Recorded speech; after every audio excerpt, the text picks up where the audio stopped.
ಬೆಂಗಳೂರು ಫಸ್ಟ್ಗೆ ಸ್ವಾಗತ. Tibet ಧರ್ಮಗುರು Dalai llama ಅವರಿಗೆ ನಾಳೆ 28ನೇ ವರ್ಷದ ಹುಟ್ಟುಹಬ್ಬ. ಬೈಲುಗುಪ್ಪೆಯಲ್ಲಿ ಈ ವರ್ಷ ಜನ್ಮದಿನ ಆಚರಿಸಿಕೊಳ್ಳಲಿರುವ ದಲೈ ಲಾಮಾ ಇವತ್ತು ಬೆಂಗಳೂರಿಗೆ ಆಗಮಿಸಿದರು. ದಲೈ ಲಾಮಾ ಅವರನ್ನ ರಾಜ್ಯಸಭೆ ಸದಸ್ಯ ರಾಜೀವ್ ಚಂದ್ರಶೇಖರ್ ಭೇಟಿಯಾಗಿ ಶುಭ ಕೋರಿದರು. ಭಾರತೀಯ ಮೌಲ್ಯಗಳನ್ನು ಗೌರವಿಸುವ, ಪಾಲಿಸುವ ನಾನು ಭಾರತೀಯನೇ ಎಂದ ದಲೈ ಲಾಮಾ ಕನ್ನಡಿಗರಿಗೆ ವಂದಿಸಿದರು.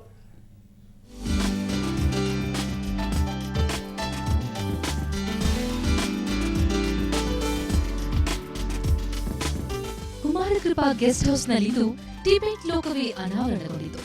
ಕೈಯಲ್ಲಿ ಶ್ವೇತ ವಸ್ತ್ರ ಹಿಡಿದ ಟಿಬೇಟಿಯನ್ನರು ತಮ್ಮ ಧರ್ಮಗುರುಗಳ ಬರುವಿಕೆಗಾಗಿ ಕಾತರದಿಂದ ಕಾಯ್ತಾ ಇದ್ರು. ಯಾಕಂದ್ರೆ ಅಲ್ಲಿಗೆ ಬಂದದ್ದು ಟಿಬೆಟ್ನ ಪರಮೋಚ್ಚ ಧರ್ಮಗುರು ದಲೈ ಲಾಮಾ. ಎಂದಿನಂತೆ ನಗುಮುಖದಲ್ಲಿ ಬಂದ ದಲೈ ಲಾಮಾರನ್ನ ರಾಜ್ಯಸಭಾ ಸಂಸದ ರಾಜೀವ್ ಚಂದ್ರಶೇಖರ್ ಮೈಸೂರು ಪೇಟ ತೊಡಿಸಿ ಸನ್ಮಾನಿಸಿದರು.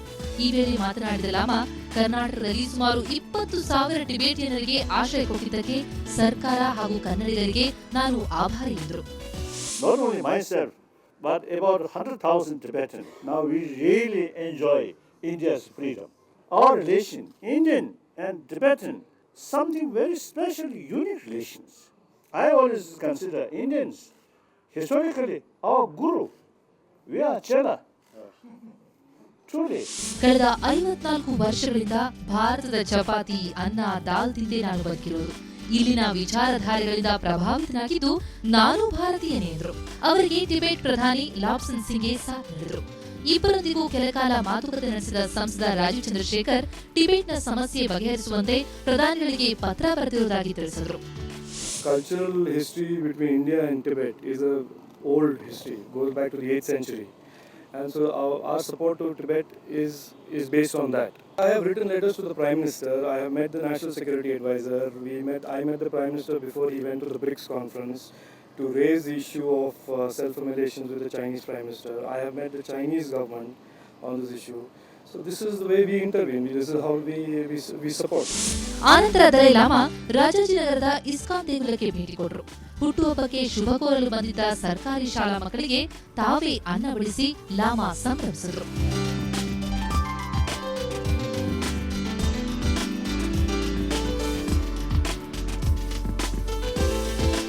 ಒಟ್ಟಾರೆ ಹಲವು ವರ್ಷಗಳ ಬಳಿಕ ದಲೈ ಲಾಮಾ ರಾಜ್ಯಕ್ಕೆ ಭೇಟಿ ನೀಡಿರುವುದು ಇಲ್ಲಿನ ಟಿಬೇಟಿಯನ್ನರಿಗೆ ಸಂತಸವನ್ನುಂಟು ಮಾಡಿದೆ. ಬೆಂಗಳೂರಿನಿಂದ ನಂದಿನಿ ಜೊತೆ ಪ್ರತಿಮಾ ಭಟ್, ಸುವರ್ಣ ನ್ಯೂಸ್. ಇಷ್ಟು ದಿನ ಗಗನಕ್ಕೇರಿದ್ದ ತರಕಾರಿ ಬೆಲೆ ಕೊಂಚ ಕಡಿಮೆಯಾಗಿದೆ ಅಂತ ಜನರು ನಿಟ್ಟುಸಿರು ಬಿಟ್ಟಿದ್ರು. ಆದರೆ ಹಾಪ್ಕಾಮ್ಸ್ನಲ್ಲಿ ಬೆಲೆ ಇಳಿಕೆಯಾದ್ರೂ ಚಿಲ್ಲರೆ ವ್ಯಾಪಾರಿಗಳು ಮಾತ್ರ ಗ್ರಾಹಕರನ್ನ ಯಾಮಾರಿಸ್ತಾ ಇದ್ದಾರೆ. ಅದು ಹೇಗೆ, ಈ ಸ್ಟೋರಿ ನೋಡಿ.